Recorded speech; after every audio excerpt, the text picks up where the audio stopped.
Thank you for joining us on this last work day, Friday. And as I say every week, I trust it's been a great week. Every week should be a good week, even if there are real trials. And I'm sure some listening have gone through some very difficult things.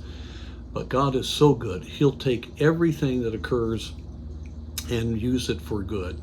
Today I'd like to look at 2 Peter 3. I often think of this chapter, especially in the day and age in which we live, as we see everything coming together. But in this chapter we find that God is long-suffering, not willing that any should perish. God's ready to have the final parts of prophecy and then the destruction of the universe and the creation of a new heaven and new earth. All of that is mentioned in here, and it ought to affect our lives knowing that that's going to happen. But the one verse I want us to see is something that should resonate with what's happening today. We all should resonate with it. Verse 3, knowing this first, that there shall come in the last days scoffers walking in their own lusts.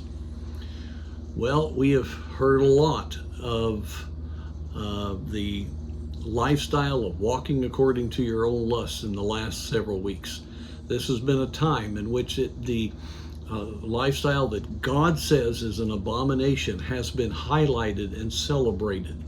And we've had a lot of attack on anyone who believes the Word of God, anyone who dares to say that God's morality is correct. There is just a constant pushback and anger, ridicule that goes on. And in America, we've always had some respect for Bible-believing Christianity. But now we've become very aware, especially through COVID and after, that there is a large group of Americans, especially those in the places of influence, that are on the attack against Bible Christianity. Obviously, it's satanically inspired, but also we are what hold back what they want to accomplish in having a culture that is totally given over to selfish living and dominated by an elite that will control the world for their own devices. I mean, we just see that everywhere we go. We know that that's the case.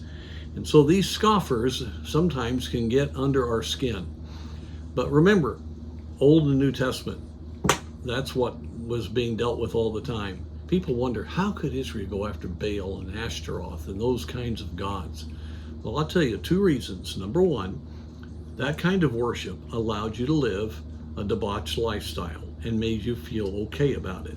Number two, demonic power gives emotions and a sense of fulfillment temporarily when you worship. And there is a satanic counterfeit that occurs. And that's exactly what is happening today. Satan is able to get people to believe their philosophies, and a lot of times their unique New Age thinking and religious thinking, and all of this just gives freedom for them to live according to their own selfish desires.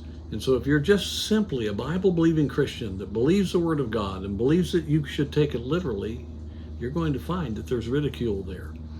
But that's happened Old Testament, happened in the New Testament age, it's happened all the way through these last couple of millennia, and it's certainly going to happen, as this passage says, more as the day is appearing, getting close to occurring. And so I want to encourage you today to not take it personally. We should, of course, always contradict in our minds when Christianity is attacked, but don't take it personally. And let's have a heart that responds properly. Here, the heart of God in the midst of this is long-suffering, not willing that any should perish. That's why he hasn't judged the world yet. It's simply because there are people that he died for that are all over this planet. And may God give us that kind of heart and that kind of love.